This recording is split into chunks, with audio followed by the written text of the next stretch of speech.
EGM Network.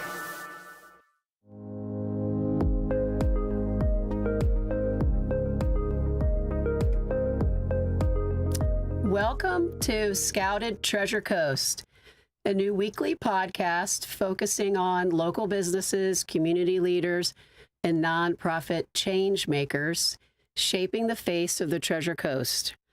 I am Amy Branden, editor-owner of the Scout Guide Treasure Coast, and I'd like to welcome you to this first episode of Scouted Treasure Coast. We have McKee Botanical Gardens joining us today. Marion de Vogel, great-granddaughter of Arthur McKee, co-founder, board member, and tireless advocate. I do want to say that Rochelle, the executive director, was going to join us today, but was called away as the garden is receiving another award. So she had to, so they're dividing and conquering today. We are. So to kick off this series, I couldn't think of a more meaningful lady to join us. We're honored to welcome you. So the first question that I have is, the garden is going to be a century-year-old in 2032? So we're celebrating the centennial next year. Okay. 2026. Okay. And there's an interesting story to why we can celebrate the centennial. Before it became a roadside attraction, it was initially a commercial nursery, which my great-grandfather and Waldo Sexton used to supply landscaping to their development at Vero Beach Country Club. Many people don't know that McKee and Sexton actually developed Vero Beach Country Club, which at the time was a 400-acre spot from the train to the river, in which they developed homes and a golf course. And so as they built the homes, they felt they needed some landscaping. And my great-grandfather, who was a tremendous collector of orchids, fancied the idea of sending plant explorers to South America to bring back exotic specimens for their nursery. So they had this nursery on the perimeter of what became McKee Jungle Gardens. And that is how we are celebrating the 100th anniversary. It's the collections that came, the exotic specimens that came from South America in 1926. Okay, wow. All right. Well, I saw in the email that you sent yesterday, 1932. Was the public opening. Okay, and that's what put Vero Beach on the map. That's right. And can you tell us a little bit about that? Because in my memory, it was said that as travelers would come down US 1, this was their stop, much like Disney World. Yes, the two things were ultimately competing. Right. But McKee was there long before traffic went inland through Interstate 95 and the Turnpike. And actually, McKee opened before there was even a US 1. It was originally only Old Dixie Highway, which started in Chicago. Many people think that came all the way down the East Coast, but in fact, came from the Midwest, which is why so many people from the Midwest ended up here. Yeah. But so I think my great-grandfather, who really hadn't intended to invest in property here, did so because his cousin had purchased quite a bit of land with Waldo and intended to grow citrus. But his cousin died rather suddenly. And so Waldo turned to my great-grandfather and said, "Would you be interested?" And he was. And he invested in all of the properties that his cousin had started and then added to it. And it was the development of these properties that ultimately helped, as well as Henry Flagler's Railroad. That's a very important reason why this area was settled. The station in Vero opened in 1903. And so now we had some development and lovely places for people to live, and country clubs were being built. And these exotic specimens were in this commercial nursery on the perimeter of what became the first roadside attraction. And I think my great-grandfather and Waldo realized there was an opportunity now with people coming to entertain them. So why not invite William Lyman Phillips, who was a Olmsted Brothers landscape architect, to design a tropical garden in which these exotic specimens were introduced in a haphazard way, not planned or organized the way many botanical gardens are. And that became McKee Jungle Gardens. And it did become very quickly the third most important visitor destination in Florida. And it put Vero on the map, no question, put Vero on the map. So my understanding is that the architecture or the landscape architect that did McKee, is he the same architect that did Central Park, or is there a relation Yes, there is a relationship. It's a little bit generational. So Okay. Frederick Law Olmsted is the man associated with the design of Central Park. His sons were landscape architects as well, and it was their firm, the Olmsted Brothers firm, Okay. in which William Lyman Phillips was an associate. And so the Olmsted brothers worked quite a bit in Florida. They worked on Bok Tower. They worked not so much on Fairchild, but William Lyman Phillips worked on Fairchild as well as Bok Tower. And so not surprisingly, William Lyman Phillips was inspired by Frederick Law Olmsted. The bridge, for example, the stone bridge at McKee is a very Olmsted-esque feature. And so he called upon many of the tendencies of Frederick Law Olmsted's designs in his own designs for the Florida gardens, to include McKee. Wow.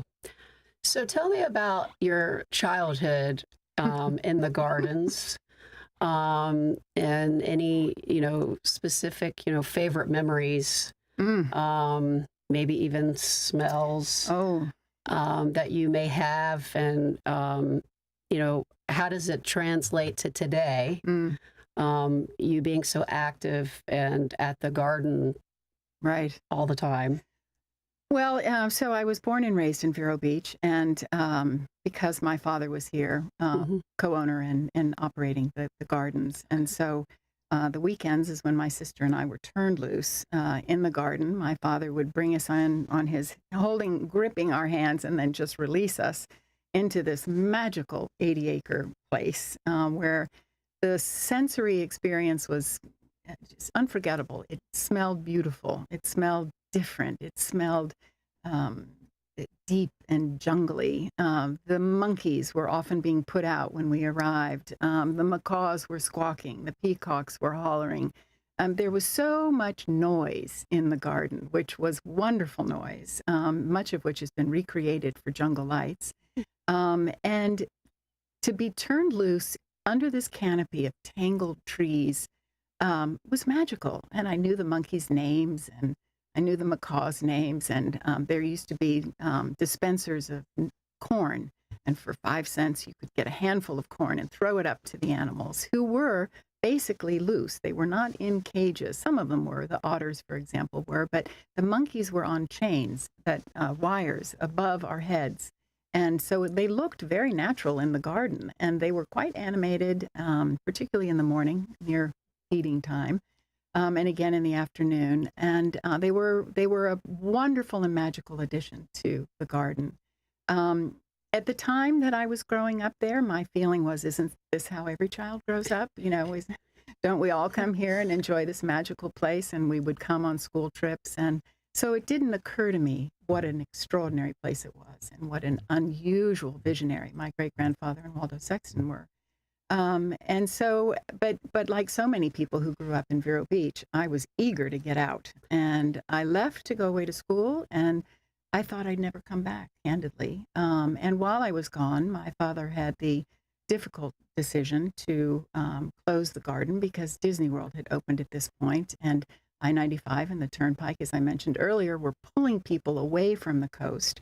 And who could compete with those massive animated theme parks? A roadside attraction from the 1930s? Right. I don't think so. I mean, my father used to say people want to ride trees. They don't want to climb trees. And I think he had a point. Our whole sense of what was entertaining changed. And I don't think anybody at the time thought, we have to preserve this historic piece of land. We have to preserve parts of Florida that tell us what Florida was like. No one was thinking that way. We were all about expansion and building. But hey, they were in 1920 too. There just got to be more and more people. So I left. I never thought I'd come back, and I never really thought about the garden until this movement to save the garden began. My mother was still here. My father had died. What year was that? That was in 1988, 87, 88, when the developer who bought the property my father had written a very smart sales contract in which he protected the last 18 acres from development until the final payment was received by the developer. And when the payment was almost assured, the developer also had submitted to the town a plan for a shopping center that had 375 parking places. And the community said, no, we can't allow that. And ironically, it was the community of Vista Royale, which was the property that was developed on the remaining acres or the original acres of McKee.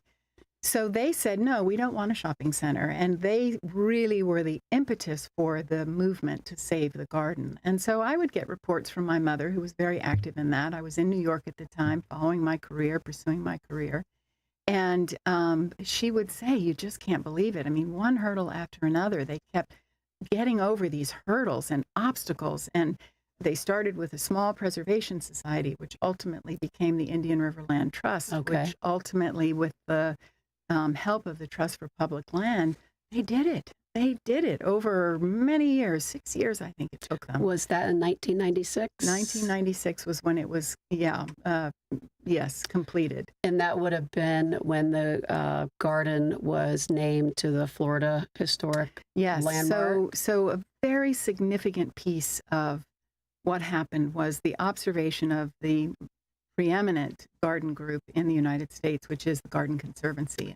They were watching what was happening. And when they saw that we had succeeded in saving the garden, and we're now looking for a firm to help us restore it and reopen it, the Garden Conservancy said, this is a preservation project of national significance. And it was that endorsement that helped us obtain additional recognition, which is listing on the National Historic Landmark, Florida Heritage Landmark, and all of those organizations which recognize historical things said, this is important, keep your eye on it, and let us do what we can to help them raise the money to reopen it. And those were some of the most meaningful things, starting with the Garden Conservancy. Okay, so I was also reading yesterday that the garden received a grant and an award for the water lily and the water gardening society. And is it the 48th in the country? Well, actually, or was there 48? We started with so 2 awards, 2 different organizations, one national, one international. Okay. And we're so proud of both of them. But they'll go to the first one was actually the International Water Lily and Water Gardening Society. And they certified 51 of our water lilies as a collection of excellence. Initially, it was 48, and then we added some more, and now we're at 51. Now, does any of that relate back to your great-grandfather bringing any of the plants that he brought from South America? Well, I'd like to tell you that, yes, we found the seeds in the 20 years that the garden was dormant, and we were able to revive them and put them in the ponds, but that's not what happened. In fact, what happened is the legacy of the water lilies and the orchids at the gardens before they closed was of such renown that they had been traded to other growers and other gardens, and we were able to pull back and bring back some of those from those other gardens, but they didn't survive the 20 years of dormancy of the garden. And by the same token, we have a very, very exceptional aquatics expert, Nikki, who passionately nurtured these water lilies and kept organizing the collection until she presented it to the International Water Lily and Water Gardening Society. And they said, yes, you have achieved what very few gardens in the world have achieved, 7 to be exact, and we're one of them, in certifying these collections of excellence. So our water lilies are truly exceptional, and they are as prolific today as they were when the garden was open in the 30s, 40s, 50s, and 60s. Right. So, and I know the garden just received the Jean and John Green Award, which was the 3rd in Yes, the world? in the country. In the country, They're an sorry. American organization, and yes, and Okay. that one. I mean, they're both incredibly important to us, but that one I think speaks to the importance of the Garden Conservancy and what their efforts are, which is to preserve American gardens. And remember, they were the ones in 1996 who said this is something to keep your eye on. It's a preservation project of national significance. Okay. And now they say, my goodness, here you are, however many years later, and we bestow upon you recognition, the highest recognition they have, which is the Jean and John Green Prize for Excellence Yes. in American Gardening, because we think you've earned it. And that's, wow. Yes. Yes, it is. Wow. So when you came back to Vero and got back involved with the garden, Yeah. what was your, goal and where? Well, it's funny. I wasn't planning to come back. Okay, Right. so I let's read start that. there. And then, and I was living happily and working in New York City. And I got a call one day from a name Alma Lee Loy, who was on our board, very good friend of the family's. And she said, Marion, you must come represent the family on the board. And I thought, okay, when Alma Lee Loy calls you, you say, yes, Alma Lee, I'll be right there. And so I got on a plane and I came down and I met the president of the board at the time, and Susan Schuyler Smith, who was very instrumental in helping to raise the money and awareness for the need to save the garden. And that was in 2012. And I said, yeah, okay, I can do that. I wasn't living here. I knew that I'd be coming down for the board meetings, but I did appreciate that Alma Lee said, you are family. You have an obligation. You have a responsibility to help the garden. And I thought, I'd never really thought about it, but she was right. She was right. So as a board member and a family member, obviously McKee Botanical Gardens is a huge legacy. Mm-hmm. Yeah. How do you separate your personal feelings and, sometimes that can get in the way, the personal versus professional and Right. the direction that things maybe need to go in can be. Well, I have to give full credit to the past 25 years in which we had a tremendous team who nurtured and guided and stewarded the garden to where it is today when Rochelle, Yes. who is also exceptional. She's a star. She's a rock star, Yeah. but so were the others, but they each had different responsibilities. They each had to do something different with the garden. And I think that the community saved this garden, and so we owe it to the community to let the garden be the garden that it once was, which was internationally renowned. And Rochelle, I think, singularly understands the importance of the living collection. Yes. That is the asset. Yes. That was the vision. That's what our founders preserved. That's what this community preserved. And so that's our focus. And how do we expand people's understanding and appreciation of the living collections of the garden? Where do you see the garden in, let's say, 5 years from now and then 10 years from now? What are your goals, both personally and professionally? Well, my goals are what the board sees for the garden. And my professional background is marketing and communications. Okay. And so I bring to McKee at this time almost what it needed, which was the ability to tell the historical story in the context of the current mission, and to help enunciate in a story what the future opportunity is, and that's linking it to its past. Yes. Because I think 2 generations of people in Florida in this community had no idea what McKee Jungle Gardens was. Well, I was born and raised in Stewart. Okay. My family moved up in the late 60s, early 70s from Fort Lauderdale. Both of my Okay. parents were born. Mhm. And I never realized the extent until I came and toured the grounds. And I just thought, wow, like so many people don't know Right. all of what Right. the garden holds Right. and the significance. Correct. Because obviously, as the Treasure Coast becomes, what is St. Lucie County, the #1 county, I think, that people are relocating to, whether they're coming from down south or somewhere Right. else. Vero Beach, Stewart. Right. So I think that lends an even more importance, and to link it with the history so that people understand Exactly. where it came from and now Right. where it's going. Right. Yeah. I like to say, Amy, that there is a trio or a trinity of cultural arts here. We have the museum, of Right. course, we have the theater, and we have the botanical garden. Mm-hmm.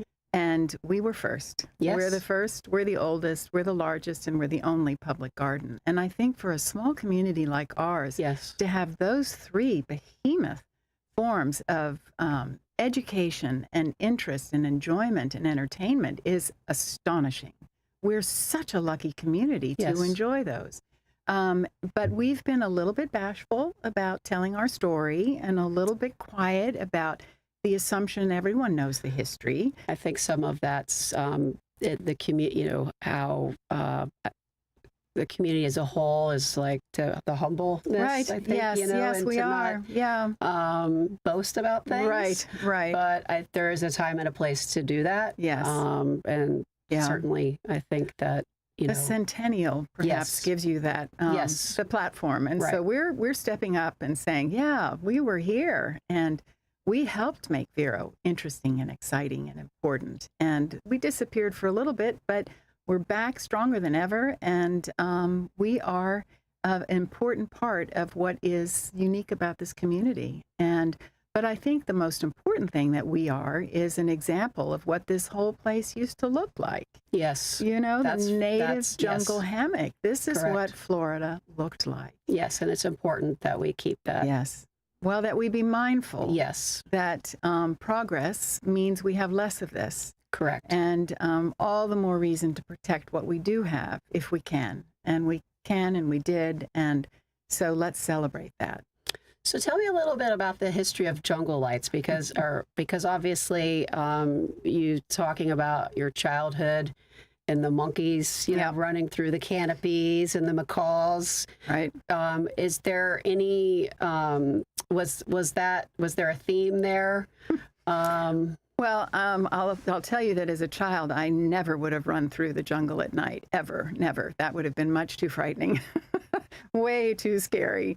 But today, when we can add lights, it's far more interesting. And so over the years, it's been called many things: Festival of Lights, Holiday of Lights, Jungle Nights, Jungle Lights. We've settled on Jungle Lights because we're in a jungle. It's a historic jungle, and the lights enable us to enjoy the jungle at a time of day and at a time of year that we otherwise wouldn't be able to. So in thinking about the centennial celebration, you aptly pointed out that the jungle gardens opened in 1932. How do you get to 100? Well, we go back to the plant explorers who brought back those exotic specimens in 1926 for the commercial nursery, which was on the perimeter of the property. And we say that's when the idea started, was with those living collections that McKee and Sexton said, we'll use these in what will become the roadside attraction.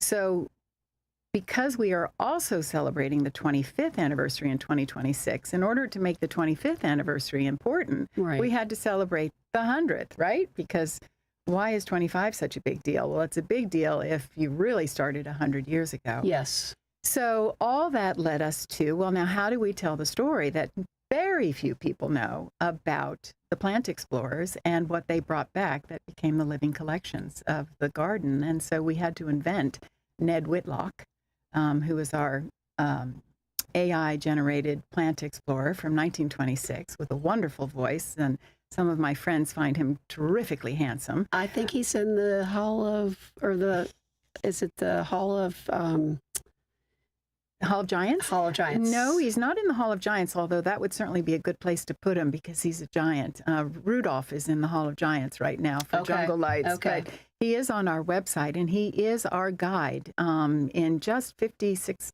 seconds, I think he tells you what you're about to experience when you visit the jungle for jungle lights. And it is 6 countries of the 8 in the Amazon, and there are wonderful signs and creatures and sounds from the Amazon jungle recreated and alive for the nights at McKee. And this is the most impressive and most expansive holiday light display we've ever done. All the hardscapes are candy cane, illuminated Wow. like candy canes, and the music is festive, and the tree lighting was last night. But when you step into the jungle, you're stepping into a jungle at night, and it is magical. Wow. Just magical. And this is the 19th annual, I believe, and it's been growing and very organic initially. It's a tradition, I think, at this point Yes. on the Treasure Coast, Yes. as to go to the jungle Yes, lights. I think it has become one. Yes, absolutely. Yeah. And I want to go back just a little bit, and telling that story, translating to the Hall of Giants, because I thought that was such a fascinating set of buildings. It is. And the history. Also talking about Vero Beach, Yeah. and how that came about. Yes. Can you? I can tell you the story. It's a wonderful story, and it's a very Waldo Sexton story, because it was Waldo who in 1909 at the St. Louis World's Fair saw the Calantis mahogany table that is now in the Hall of Giants. He first saw it. He was 19 years old. He was enamored with wood, as we know, from the Ocean Grill and the Driftwood and, of course, the Hall of Giants. But he didn't have anything. He didn't know what to do with it. So he followed it for 36 years. And that particular piece of wood went to the American Museum of Natural History in New York, where it was on display for many years in the Philippine Pavilion until the Philippine Pavilion was closed down. And then it went to a lumber yard in New York. And so someone was thinking they would cut it up, until a furniture maker in Brooklyn found this 35-foot long piece of Calantis mahogany and said, "Oh, no. I can do something with that." And the furniture maker bought the wood from the lumber yard and sat on it for a little while, and somehow the furniture maker and Waldo Sexton met. Perhaps we think at the New York World's Fair. It was about that time. Okay. The furniture maker described this piece of wood. Waldo said, "I know that wood. I saw it in St. Louis. It was at the American Museum of Natural History. I'll buy it from you." He did. It was shipped down the intercoastal. It landed in Fort Pierce. It was trucked up to Vero, and then he had to figure out what to do with it. And so, with his finger in the sand at McKee, he drew what he interpreted as a ceremonial Polynesian palace to house his board. Okay. And the board went in place, and the Hall of Giants was built around it, and that's how it got to be the Hall of Giants. And who could have known how significant that board was in 1909 and how significant it is today? And when the gardens closed, many people ask what happened to the board. Well, a very, very good friend of the gardens was Peter O'Malley, who owned the Dodgers at the time. Okay. And he had a boardroom at Dodgertown that he thought the table would be perfect in. And so he said, "Art Latta, my father, I'll take this off your hands and put it in the Dodgertown boardroom." So off it went, but it went into storage. It never got used as a conference table. The Dodgers were sold, and the table sat in storage until the gardens reopened, when Peter O'Malley said, "Yes, I'd be very happy to loan it to you," because I'm not sure he was entirely convinced that we were going to make a go of this. Okay. And once he was absolutely certain we were all about being big and important and successfhas, he gifted it back to the garden. So the table now belongs to us, and it's in the Hall of Giants. It will never move, and it has hosted giants. It continues to be an incredible story.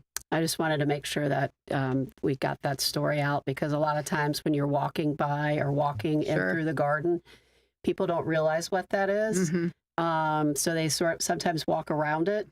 It's big. Yep, it's big. But I just wanted to make sure that everybody, that's something that you definitely have to go see when you're there. Yes.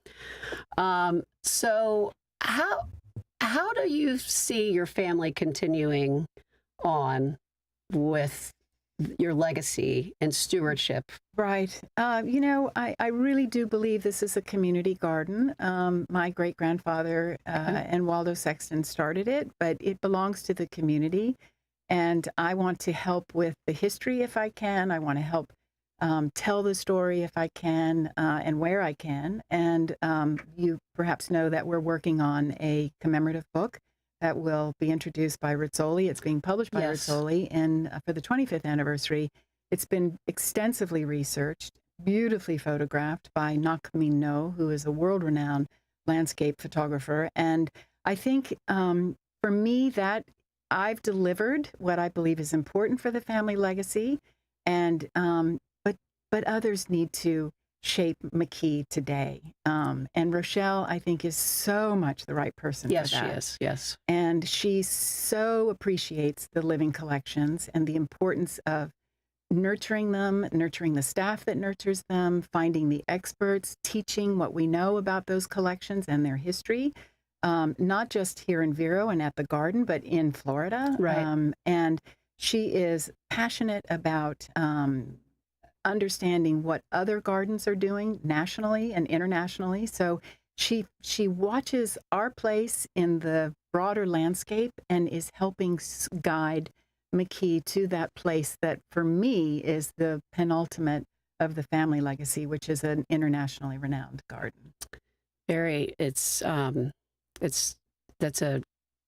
legacy that your family is tremendous. Yeah. And I just, thank you. So if someone is watching this podcast or listening and they want to get involved, what kind of ways can they get involved? Well, volunteers are the heartbeat of McKee, and we welcome them and we hug them and love them. We just had 2 who retired after 10 years of devoted service. You don't have to be a horticultural expert. You don't even have to know anything about plants. There's so many areas where you can be helpful.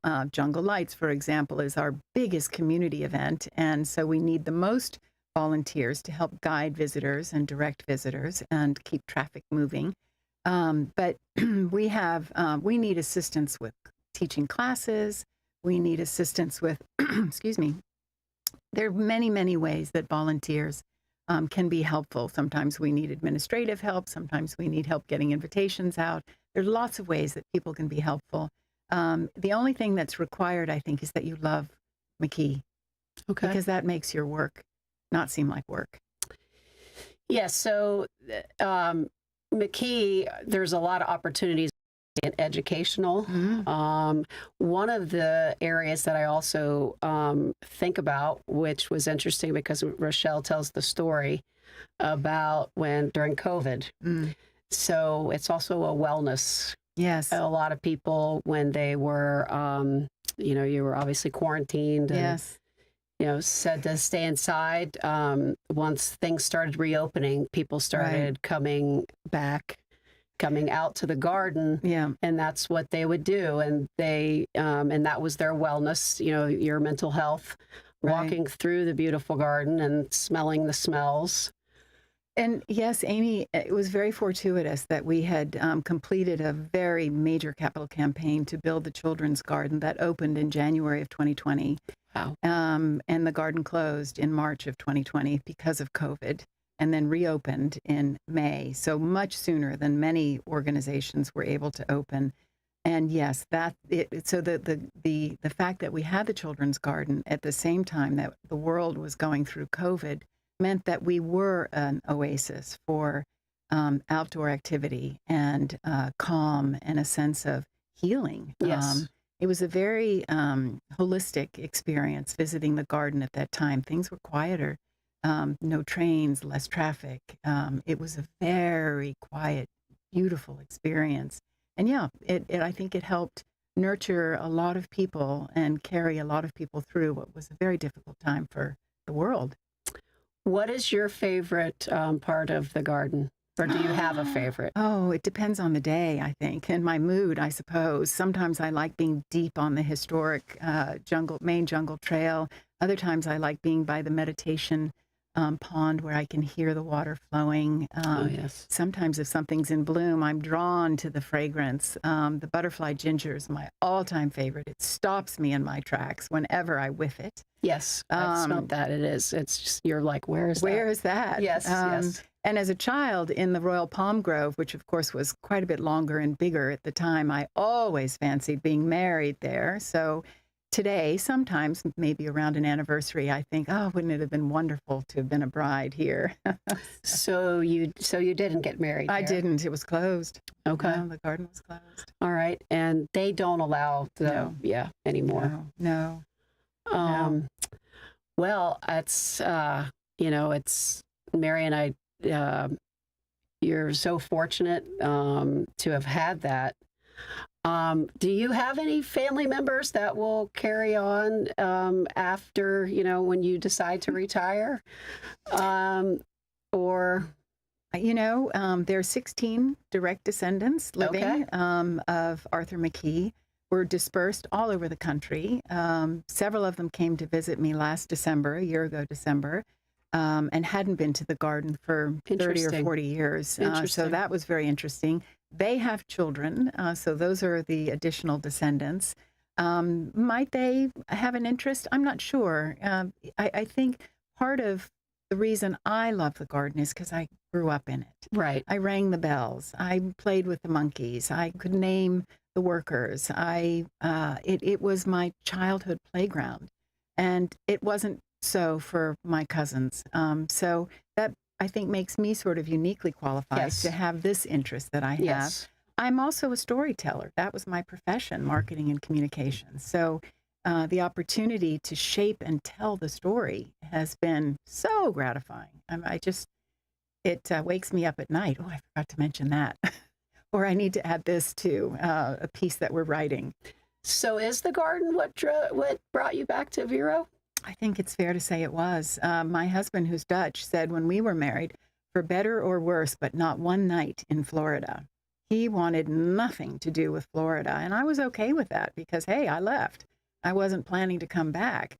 But when I joined the board, shortly after I joined the board, I saw an opportunity to really start the historical ball rolling. I said, I want to study the archives. I want to see what's in there. I want to familiarize myself with them so I can write a proposal for a professional archivist to come in and shape the archives. And so I told my husband, never a night in Florida, listen, I need a month. Come down. We'll bring the dogs. Find someplace nice for us to stay and let me do this project. Okay, fine. So we picked March, which is the mud season. Smart. I picked an oceanfront, old Florida cottage. Smart. He liked the rustic nature of it. He liked being right on the ocean. And we brought our dogs. And he played with them while I was at work and read and enjoyed what Vero is, which is so different than so much of Florida. And I dug into the archives, and that was the most illuminating experience. And I think that was the moment I realized I need to help them tell the story. Has he come around? I mean, how does he feel about the garden? So it only took about, 4 years. We bought a home, we bought property, and we built, and we're now Florida residents. And so he turned around. Yeah, I think it's fair to say he loves it here. Absolutely loves it. Is he a volunteer? He is Rochelle calls him the deputy director of marketing. I take home some of the ideas that we're bantering about, and he who was in private equity has a very strong point of view, and he'll either nay or yay, and I carry that back to Rochelle. So he's the deputy director of marketing, we say. So do you have any, are there any or personal goals or, let's say, awards or expansion or anything new or anything that you have on the horizon that you see you want to accomplish with the garden? I want to support Rochelle and what she wants to accomplish, and I'm there to help her develop whatever materials are necessary, whether they're visual or written, to support that and to support her staff, who are experts in their fields and who have toiled in and cared for the garden far longer than I have. And so it's really, I'm in a unique position because of my heritage, Yes. but it is so much more important to me that the current stewards of the garden be able to drive it forward. And whatever I can provide in the way of help for that to the board, to Rochelle, to her staff, that's why I'm there. Rochelle is a superstar, and I never had this conversation with her, but she's always trying to teach me about the water lilies and the different. So one of the questions that I had wanted to ask her was her horticulture background and how, Well, she will certainly answer that better than I can, but she, like me, grew up under coconut trees in the Philippines, and her grandmother, I believe, had a coconut orchard or grove. Okay. And so, and also a prolific flower garden. And I believe it was there that, knowingly or unknowingly, the drive was shaped, the interest was formed, and she pursued. I don't think she initially pursued it, but a garden pursued her, and that was Mounts in Palm Beach. Right. And she left what had been her training to apply that training and her passion, which was horticulture, combine those two things together. And she was a tremendous success at Mounts, caught our attention, and we were thrilled that she was interested in carrying the torch forward for McKee. Interesting. So one of the last things that I wanted to ask you about is the centennial celebration. Do we have any information about that? Has anything been planned? I know we're working on the book. Right. So the centennial celebration, the focus is really on the founders and the living collections, and what happened in the period of the centennial. So my great-grandfather, who was the sole owner of the gardens from 1941 onward, Waldo went on to run his numerous other businesses. My great-grandfather closed the garden in 1943 so that it could be a training ground for the naval pilots who were training here. That's right. And they trained in jungle survival. So we have something planned, we hope, with the Blue Angels, who will be here in May. Wow. To honor that important history. You may know that General Jim Mattis, who was the 26th Secretary of Defense, commemorated a plaque to those naval pilots who trained there in 2023. So that piece of history is truly American history, and I think that's a very important thing for us to focus on. We will endeavor to ensure that McKee's infrastructure is always able to host not only the lights that you can experience now, but more lights in the future, and more opportunities to enjoy the garden at night, not just during the holidays. So that will be a campaign that will kick off shortly. Okay, great. We have the centennial exhibition is Florigami in the Garden.